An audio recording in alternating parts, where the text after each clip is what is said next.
A'udzubillahi minasyaitonirrajim. Bismillahirrahmanirrahim. Assalamualaikum warahmatullahi wabarakatuh. Alhamdulillahirabbil alamin.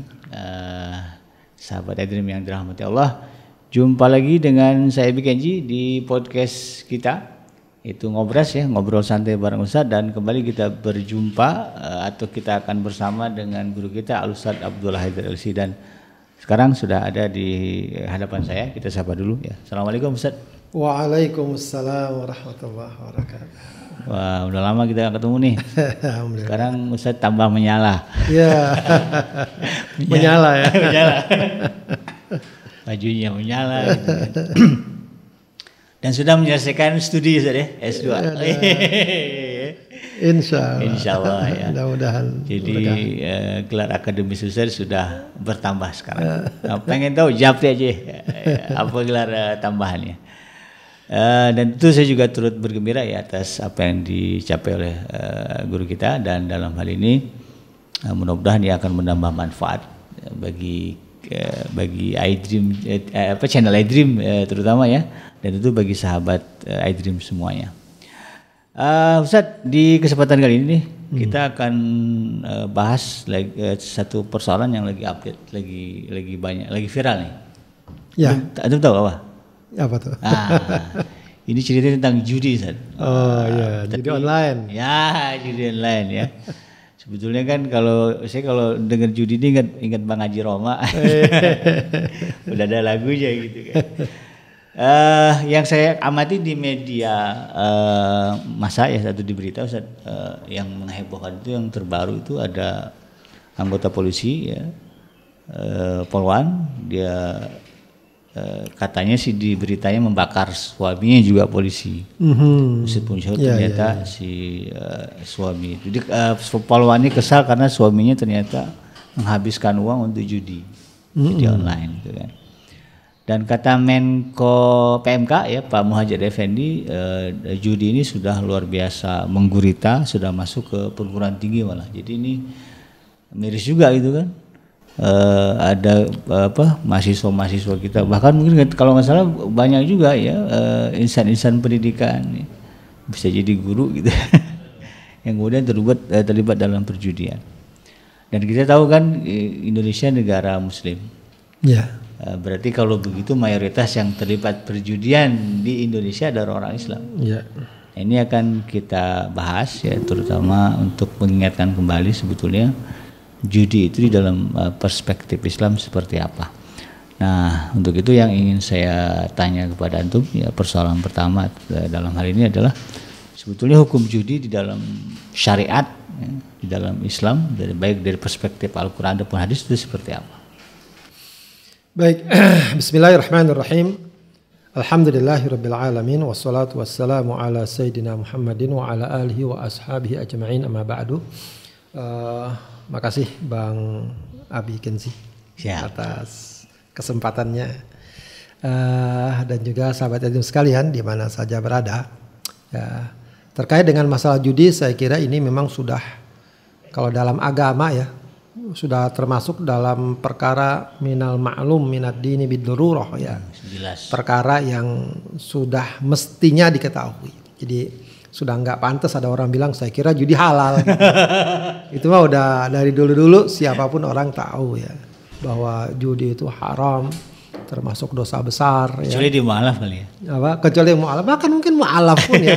Karena judi ini bukan cuma dalam syariat Islam aja saya kira ya, keharamannya semua, dan bahkan juga dalam kehidupan sosial secara umum. Ya, secara umum orang akan berpandangan negatif terhadap judi ya, gitu ya. Al-Quran juga sudah menyatakan ini dengan lugas ya, bukan lagi dengan bahasa-bahasa kiasan, dengan tegas ya ayyuhalladzina amanu innamal khamru wal maisiru wal ansabu wal azlamu rizqum min amalis syaitan fajtanibuh ya la'allakum tuflihun. Jadi disejajarkan tuh antara judi dengan khamr. Ya, dengan minuman keras, keharamannya sama kerasnya ya, bahkan disebut rijsum min amalis syaitan ya, kotoran, najis perbuatan syaitan, maka fajtanibuhu, jauhkan. Jadi itu udah jelas banget begitu ya, udah tidak ada keraguan di dalamnya. Ya, perkara bahwa judi ini dalam syariat Islam sesuatu yang harus kita jauhi dan kita tinggalkan. Ya, tidak ada alasan di mana seseorang kemudian melakukan judi ini. Ya. Karena kalaupun alasannya ekonomi, ya justru yang sering terjadi kebalikannya, gitu ya. Ya, alih-alih dia dapat keuntungan, kebaikan, yang ada justru semakin miskin berjerumus. Ya. Bahkan seandainya dia kaya karena judi dapat duit banyak, itu pun bukan pembenaran. Ya, karena pastilah ya dalam judi ini pasti ada satu pihak yang dirugikan. Pasti. Dia dapat nih katakan 1 juta, ya, 100-an juta. Di sana ada pihak-pihak yang dirugikan, gitu ya. Ya, artinya sesuatu yang sudah ya sepantasnya untuk dijauhi. Jadi haram dan berdosa. Kategorinya dosa besar apa dosa? Dosa besar dia. Dosa besar. Ya, karena keharamannya sangat jelas dan ancamannya juga sangat kuat, begitu ya, sangat kuat. Ini kategorinya dosa besar ya sahabat ya, yang harus kita jauhi. Sebetulnya kalau berbicara judi ini Ustaz, kan ini ayat itu udah lama, ya. Kan Al-Quran kan turun 14 abad yang lalu. Nah, bentuk judi atau definisi judi sebetulnya yang disebut di dalam ayat itu gimana sih? Baik, judi itu secara umum ya para ulama memberikan definisi ya adanya ya dia intinya dia permainan, game perlombaan. Ya, cuma lombanya ada uang di situ, uang yang diserahkan oleh masing-masing peserta, begitu ya, oleh masing-masing peserta. Nanti yang menang dapat keuntungan, yang kalah nggak dapat apa-apa, begitu ya. Jadi itu yang namanya judi. Baik langsung begitu aja, ya, atau ada permainan-permainan tertentu yang mereka lakukan, yang nanti disepakati kalau menang Anda dapat ini, uangnya ambil, saya nggak dapat. Nah itu judi, begitu ya. Seperti itu judi yang dilarang, begitu ya. Bukan sekedar permainan nggak boleh, enggak. Tapi masing-masing pihak menyerahkan sejumlah uang. Nanti uangnya itu dijadikan hadiah. Dan nggak mesti uang kan? Nggak mesti uang. Misalnya apa? Misalnya ya nih saya punya jam tangan atau saya harta lah, harta. Harta gitu kan. Tanah atau jadi, apa begitu ya. Betul, sama aja. Begitu. Sekarang kalau berbicara judi di zaman jahiliyah, ya. Ini kita mau compare orang dulu kayak gimana sih judinya? Ya, kalau kita lihat judi pada zaman jahiliyah sebagaimana dicantumkan dalam beberapa kitab para ulama, ya, dalam kitab-kitab tafsir itu banyak disebutkan bagaimana mereka berjudi. Sebenarnya kalau melihat bagaimana mereka berjudi itu masih sangat smooth sekali gitu judinya. Artinya bukan semata mereka pengen dapat keuntungan, tapi memang ada unsur judinya. Ya, jadi diriwayatkan mereka tuh kalau mau berjudi caranya 10 orang sepakat beli seekor onta. Oke, patungan dengan jumlah yang sama. Katakanlah 5 dinar, 10 dinar masing-masing. Nanti sudah onta itu disembelih. Onta itu disembelih, terus dibuat 7 tanding gitu. 7 jumlah daging, 7 kantong lah ya. 7 kantong daging. Cuma jumlahnya beda-beda. Katakanlah ada yang 1 kilo, 5 kilo, 50 kilo gitu ya. Beda-beda. Nggak disamain. Lalu mereka bikin nomor undian 10 nomor undian. Sesuai jumlah peserta tadi. 10 nomor undian. Nah yang 7 tadi ini ya katakanlah 1, 2, 3, 4, 5, 6, 7. 8, 9, 10 kosong. Nggak dapat apa-apa. Misalnya yang 50 kilo nomor 7. Dapat dia nomor 7, dapat 50 kilo gitu. Dapat nomor 10, zong gitu. Gak dapat apa-apa. Gitu. Nah, jadi ntar dibuat tuh undiannya 10 nomor. Dikocok-kocok lah ya. Ambil. Oh, saya dapat 5. Oh, berarti 7 kilo gitu ya. Oh, saya dapat 6, 10 kilo gitu. Dapat 10, gak dapat apa-apa gitu. Itu pun berdasarkan riwayat, ya, hasilnya mereka dapat nih ya cuma sekedar untuk senang-senang aja. bangga-banggaan. Begitu. Selebihnya diriwayatkan mereka sedekahin, mereka ajak orang makan-makan segala macam. Jadi sebenarnya bagus gitu ya. Ada positifnya. Ada positif, tapi itu pun dilarang. Kenapa? Karena itu melahirkan orang saling berbangga-bangga, saling cela, akhirnya mungkin nanti ngeledek, menista segala macam. Iya kan orang begitu tuh. Kalau nggak dapat ini apa-apa. hoki orang nih ya, ya, gitu. orang ini sial gitu ya, kan. Buat nanti juga yang menang dapat buat bangga-bangga. Oh siapa dong saya segala macam. Itu pun dilarang. Ya, padahal ya di sana ada misalnya makan sama-sama segala macam. Jadi apalagi yang seperti sekarang. Yang dimaksud dalam ayat itu ya judi model begitu sih. Iya, ya, sebab itu basicnya. Ya cuma kan kita kaedahnya kalau dalam Al-Quran itu kaedahnya apa? Al-ibratu bi umumil lafzi la bi khususis sabab. Ya, patokan itu dengan umumnya ayat ya bukan karena khususnya sebab. Ya. Jadi nanti kalau sesuatu mirip-mirip lah gitu Ustaz ya. Ya. Prakteknya gitu ya. Kan. Ya kalau sekarang kita lihat bukan lagi seperti itu, lebih parah lagi gitu ya. Yang penting pokoknya dapat duit banyak, dia poya-poya, dia puas-puasin, nah itu.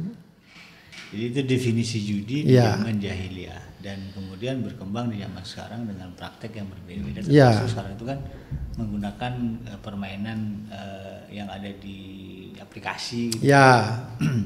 Yang disebut dengan judi online. Nah sekarang ini kalau berbicara itu kan tadi disebut dalam ayatnya adalah dosa, najisun min amali syaitan, najis perbuatan setan. Kalau kita boleh tahu Ustaz, kenapa sampai begitu? Apakah dampak perjudian ini sampai kepada level gimana gitu sampai Allah menyebutnya sebagai rizq? Ini kalau boleh tahu boleh dibahas seperti mungkin kalau kita lihat di sini ya kalau kita lihat di sini ya tentu Allah Maha tahu ya. Ya, mungkin kalau lihat saat itu mungkin skupnya masih tidak terlalu apa ya, tidak terlalu wah seperti sekarang kan. Ya, tapi Allah Maha tahu ya bahwa judi ini walaupun begitu yang kamu lakukan, tapi memang efeknya ke depan kalau dibiarkan ya akan dahsyat ya keburukannya. Ya, dan itu kan Allah jelaskan juga dalam ayat berikutnya tuh ya. Innama yuridu syaitanu ayyuqi'a bainakumul adawata wal baghdha minal khamri wal maisir wa yasuddakum an dzikrillahi wa anis shalah. Yang setan inginkan ya dari khamr dan judi itu adalah menimbulkan ya permusuhan, kebencian dan menghalangi kalian dari zikrullah dan salat. Ya. Iyalah, prakteknya begitu. Iya, praktek begitu pasti. Ya judi itu akhirnya menimbulkan kebencian dan ya mungkin yang tadi antum jelaskan itu seorang istri membunuh atau poluan suami. Sampai itu berarti bukan cuma sekedar mungkin dulu kita hanya mengira permusuhannya antara yang saling berjudi ya. Iya, ternyata. Ya, ternyata yang efeknya nggak terlibat judi. Yang nggak terlibat pun akhirnya terbawa-bawa. Ya, jadi ini yang kita bisa pahami. Allah Maha tahu bahwa memang betapa judi ini sangat merusak, samalah seperti khamr itu. Ya, rumah tangga hancur, mungkin gara-gara judi orang bangkrut lalu dia berbuat kriminal. Belum lagi antar para pejudi itu biasanya pasti yang muncul adalah memang permusuhan. Ada geng-geng itu. Iya, ada gengnya segala macam. Belum lagi kalau di sana udah ada unsur kriminalitas, penipuan dan lain sebagainya. Jadi memang judi ini dilarang karena ya, efek buruknya, dampak negatifnya sangat luar biasa, begitu ya, sangat luar biasa. Bukan hanya dalam tataran syariah, ya, tapi juga dalam tataran sosial, kehidupan masyarakat, keluarga. Apalagi kalau sekarang nih merambah udah kemana-mana, ya, apalagi dengan judi online ini sebenarnya lebih bahaya dari judi yang ya mungkin di suatu tempat konvensional, di suatu tempat. Kalau kayak gitu kan orang harus ada effort datang. Kalaupun dia pengen datang dia juga celingak-celinguk kiri kanan kan. Takut ketahuan, takut apa. Tapi kalau online ini orang bisa di kamar, bisa apa dan bisa apapun bisa ikut ya sekarang ya. Kalau kabarnya banyak pelajar, mahasiswa terlibat. Ya, itu juga sesuatu yang bahaya sekali ya. Kalau kita lihat sekarang ini judi yang sifatnya online ini.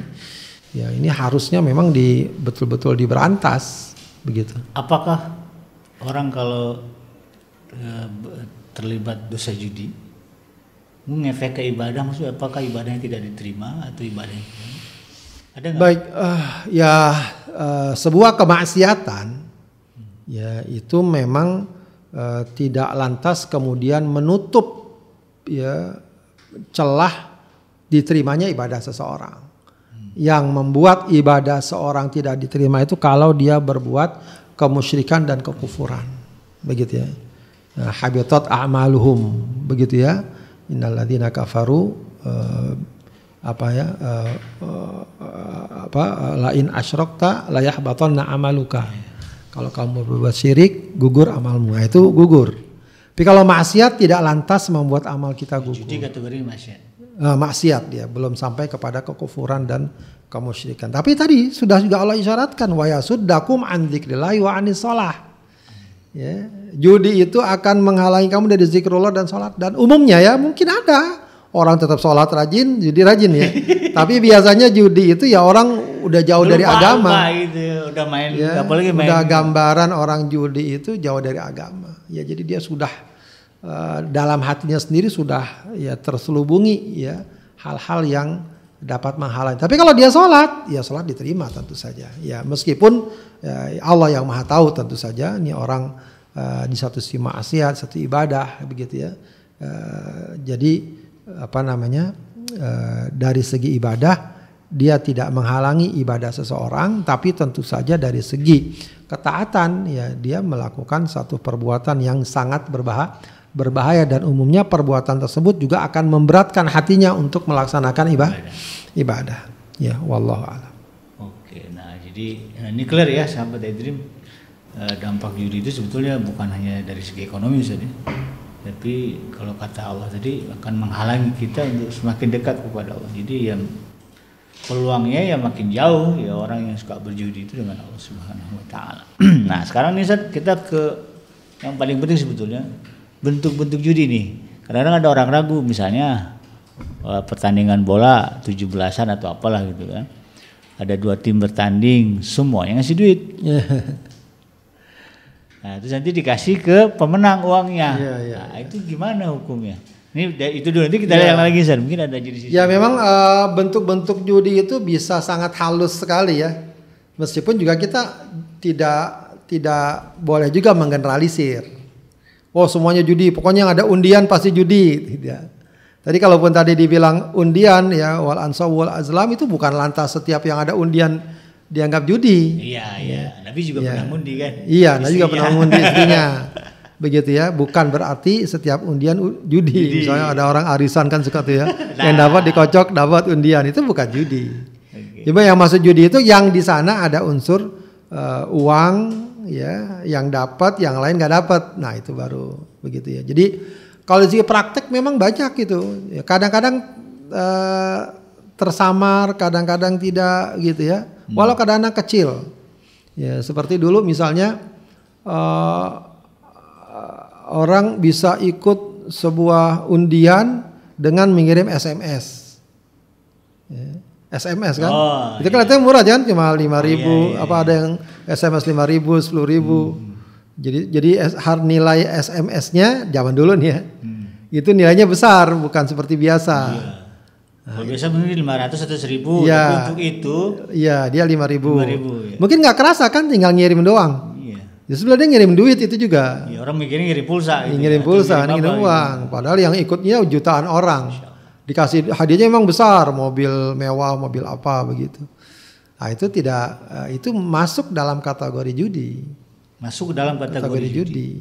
Karena dia nyerahin uang. Yang dapat besar untungnya, yang nggak dapat memang dia nggak kerasa, cuma 5.000 buat apa. Tapi walau kecil itu termasuk judi. Itu kalau tadi permainan kan bisa aja kan bola atau misalnya kalau ada perlombaan apa tuh kan suka ada tuh panitia ngecas uang pendaftaran. Walaupun nggak jelas kan. Kalau uang tersebut digunakan untuk operasional, sewa lapangan, wasit kan mesti dibayar, apa ini itu, insya Allah nggak masalah. Misalnya hadiahnya diambil katakan dari sponsor, begitu ya, atau dari pemerintah, atau dari apa? Ini ada dana dari pemerintah nih, hadiah 100 juta buat pemenang ini. Kan gitu kan. Lalu dibuatlah pendaftaran. Ini tapi butuh operasional gini. Nah itu nggak apa-apa kalau memang penonton harus bayar. Iya. Itu peserta itu ya hadiah, intinya adalah hadiah tidak diambil dari iuran peserta. Peserta kalaupun bayar itu lebih kepada masalah operasional karena misalnya butuh ini, butuh itu, butuh ini, butuh itu. Begitu ya. Tapi biasanya kalau tarkam, nah itu lihat dicek lah tuh. Kalau hadiahnya diambil dari uang iuran tadi, ya itu judi. Judi ya. Itu judi. Jadi permainan apapun, iya. Peserta diminta iuran dan iuran diberikan hadiah itu judi. Judi, ya itu termasuk judi. Ya. Jadi kita harus tanya dulu dong. Iya betul. Ini uang untuk apa segala macam. Biasa juga kelihatan lah ya. Misal pendaftarannya wajar gitu ya. Biayanya wajar. Katakanlah cuma 100.000 itu kan ada 10 peserta kan butuh itu buat segala operasional. Udah kelihatan. Tapi kalau biayanya 10 juta gitu misalnya, hadiahnya 50 juta, wah itu dan nggak ada indikasi sponsor atau apa. Nah itu juga bisa tuh kalau mau nyari hadiah dari sponsor. Adapun uang-uang ini untuk operasional, gitu. Kalau itu tidak masalah, ya tidak masalah. Ya, jadi judi. Ya, pokoknya ada pihak yang menyerahkan dan itu akan menjadi bagian dari hadiah yang akan diambil. Apakah dia dapat atau tidak dapat, gitu ya. Dan ini banyak permainan kecil tuh yang kemarin juga kalau nggak salah Majelis Ulama sudah memfatwakan ya, apakah pusat atau daerah yang permainan capitan itu loh, yang di mal-mal itu masukin uang 10.000. Mesin apa? Boneka yang tercapit. Kita kan masukin uang tuh. Itu judi. Ya karena mungkin dapat mungkin nggak dapat kan.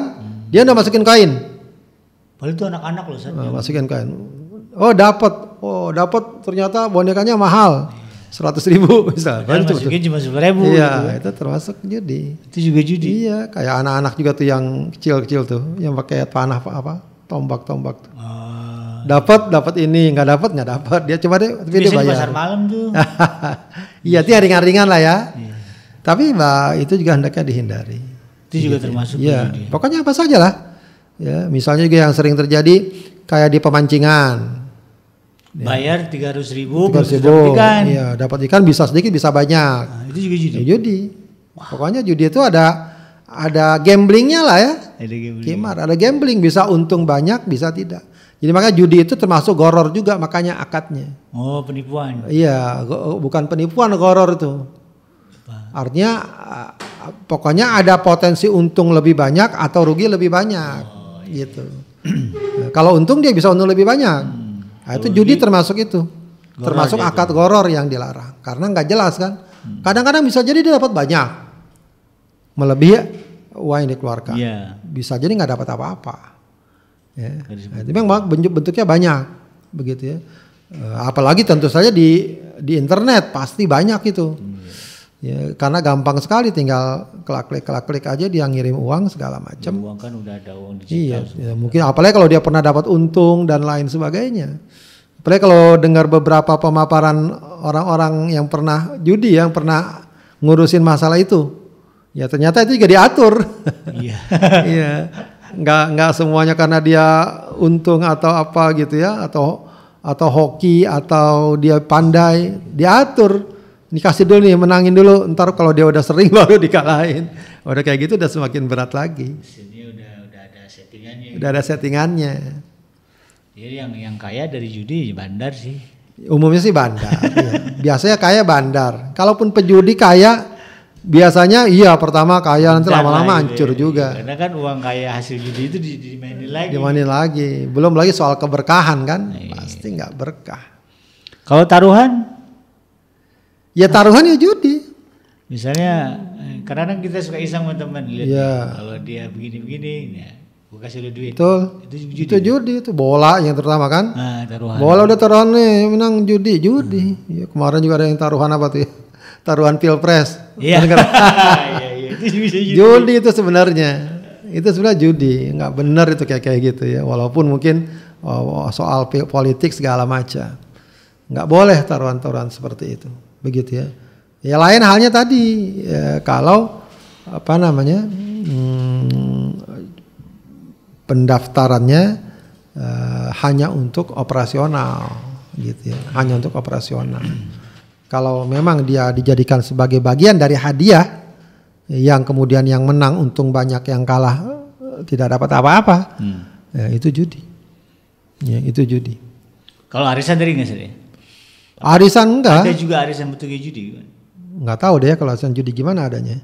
Ya kalau misalnya kalau ada yang nggak dapat, yang lain dapat ya judi memang. Tapi kalau yang lain dapat, yang semuanya dapat, cuma yang satu dapat lebih cepat, yang satu lebih lambat, itu bukan judi. Ya itu maksudnya utang. Oh, utang. Utang kalau dia. arisan utang berarti ya. Ya, arisan itu sebenarnya utang akadnya. Cuma masalahnya memang yang udah dapat dia kabur, nah itu repot. Iya. Gitu. Nah sekarang kalau berbicara nih mungkin pemikiran sungsang lah. Oh, saya sih biar nggak jadi dosa hasil judi nih sedekahin buat bangun masjid. Nah itu gimana itu? Ya sesuatu yang dosa maksiat tidak bisa dihapus oleh kebaikan. Kecuali ditinggalkan, dia tobat itu. Ya. Jadi bukan saya begini tapi saya kan sering sholat, sering sedekah. Enggak. Itu sesuatu yang tidak tidak seperti masalah ekonomi. Ya, di sini dia rugi, di sini dia untung, maka untung dapat rugi. Tidak. Kalau maksiat itu jalan satu-satunya adalah ditinggalkan, taubat. Ya, taubat, ya mohon ampun pada Allah dan seterusnya. Bahkan kalau dia terus-menerus kayak gitu, ya maka jangankan dosa besar, dosa kecil pun bisa jadi dosa besar kalau dia biasakan. Apalagi dosa besar. Ya, yang paling bahaya itu kalau justru nanti dosa besar itu menghalangi dia untuk beribadah, untuk taat, dia semakin jauh dari Allah. Dari Allah. Ya, jadi tidak bisa itu kemudian kita katakan nggak apa-apa saya maksiat, yang penting nanti saya bisa rajin sholat juga kehapus. Tidak begitu, dia ada hitungannya sendiri. Ya, apalagi kalau sudah dalam ta'araf dia membenarkan, acuh dengan nasihat segala macam. Tidak ada obat atau penghapus maksiat kecuali taubat, meninggalkan, ya, kemudian menyesali dan berjanji tidak mengulangi, begitu ya. Dan selebihnya baru ketika itu dia perbanyak ibadah, ketaatan. Nah itu yang Rasulullah katakan, wa'at bi'isayyi'atal hasanata, ikuti, ya, atau ganti segala perbuatan dosa dengan ketaatan. Bukan saya ini judi saya ganti nih dengan sholat tahajud, tidak gitu ya. Tinggalkan judinya lalu dia tingkatkan ibadahnya. Itu yang dimaksud dengan taubatnya orang berjudi gitu bisa. Iya, kalau mau begitu. Nah, sekarang kalau berbicara ini pencegahan deh. Kan ini karena bentuk judi online itu kan kayak main game, kadang-kadang orang tua nggak tahu anak gitu kan, kadang-kadang mungkin dari bicara konteks pencegahan nih, karena kalau udah kecanduan banyak laporan memang susah untuk menghilangkan kebiasaan berjudi. Ini dalam pandangan ini kan? Ya kalau soal ini apalagi sudah masuk dunia online ya, itu yang paling mungkin punya kekuatan, kemampuan, kompetensi, otoritas ya tidak lain kecuali pemerintah. Harusnya dalam hal ini yang paling, ya boleh kita katakan paling bertanggung jawab merebaknya judi online itu ya pemerintah. Ya kita nggak bilang pemerintah bikin judi ya, tapi membiarkan begitu saja, ya, itu sesuatu yang berat begitu ya.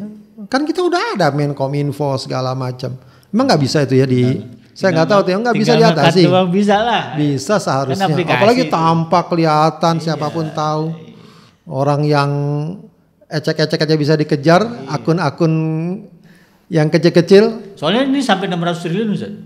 Apalagi? Kata BPAT. Ya pokoknya yang paling, kalau boleh saya bilang ya, mungkin ini agak kasar ya, yang paling bertanggung jawab merebaknya judi online ya pemerintah.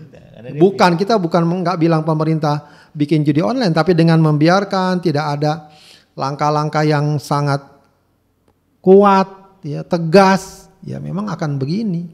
Yang korban ya masyarakat kecil. Kecuali ada agenda. Iya, saya ingat dulu siapa ya Kapolri itu ya yang memberantas judi. Kalau dulu togel lah ya. Iya, Porkas. Enggak, sebelum itu ada setelah itu judi togel tuh di sungai di mana pokoknya itu diberantas sama dia. Itu kan pakai kekuatan. Ya, dia nggak mau tahu siapa, meskipun backingannya kadang-kadang orang militer juga gitu kan.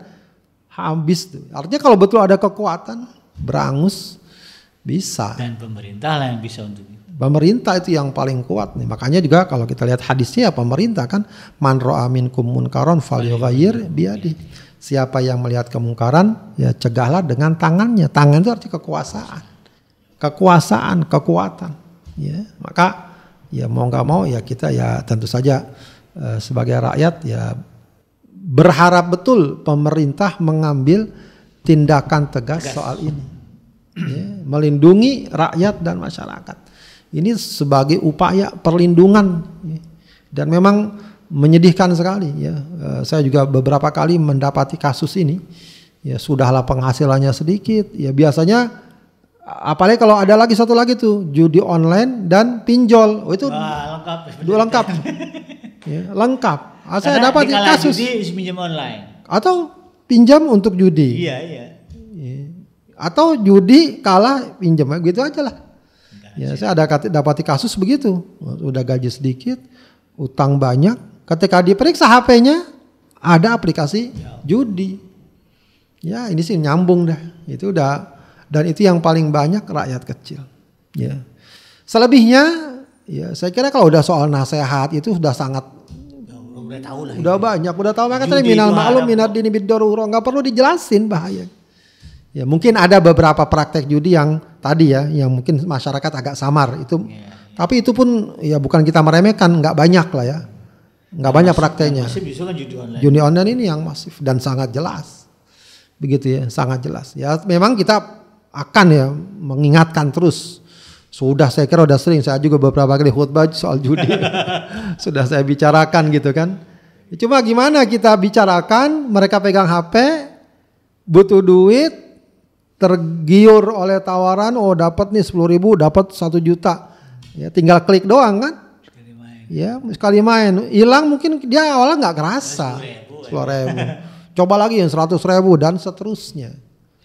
Begitu ya. Emang kalau soal ini kalau mau ditanya gimana caranya, kalau soal nasihat, wejangan, arahan, ya insya Allah sudah banyak gitu. Jangankan ustadz, bukan ustadz pun ngasih itu nasihat, jangan judi, jangan judi, jangan judi dan seterusnya. Cuma memang ada satu hal lain lagi juga, mentalitas ya. Mentalitas ini penting. Ya mentalitas bagaimana seseorang berusaha mendapatkan sesuatu dengan jalan yang benar. Ya, artinya dia berusaha untuk meraih sesuatu itu ya tentu dengan prosedurnya, dengan alurnya, dengan mekanismenya. Nah, yang sebagian kita ini kadang-kadang maunya instan. Maunya dapat untung besar, cepat. Itu kan soal mentalitas. Ya, belum lagi nanti soal sikap konsumtif. Ya, dia pengen dapat uang banyak, pengen HP model terbaru, mobil terbaru dan seterusnya. Nah, sikap konsumtif itu juga kalau ditekan, ya mentalitas kalau terarah, ya itu akan menjadi benteng dari tawaran-tawaran dan godaan-godaan judi tadi. Begitu ya. Ya tentu saja yang paling utama adalah kedekatan kepada Allah.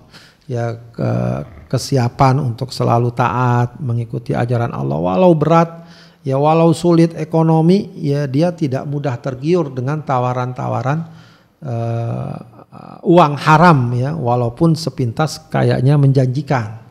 Ya padahal kita tahu lah ya, tawaran-tawaran uang haram itu selalu biasanya akan menimbulkan problematika dalam kehidupan seseorang. Ya termasuk diantaranya soal judi, begitu. Kalau istri mendapatkan suaminya berjudi atau candu dengan judi, sebaiknya sikapnya gimana? Ya mau tidak mau harus selalu memberikan peringatan, nasihat, peringatan, nasihat. Ya kalau memang dalam taraf tertentu ya sudah merasa tidak bisa diperbaiki, tidak mengapa istri minta menggugat cerai atau apa, karena tidak mungkin ini. Begini terus kehidupan. Anak banyak. Ya, anak banyak, udah gitu maksiat, udah gitu apalagi nanti kalau ya tadi ya seperti tadi kasus-kasus kayak gitu, kewajibannya sebagai suami memberikan nafkah ini bisa jadi ya. Tapi meskipun ini bukan anjuran untuk begitu saja gugat cerai gitu kan, tapi awali dulu dengan upaya-upaya maksimal agar ya suami berhenti dari kebiasaan ini.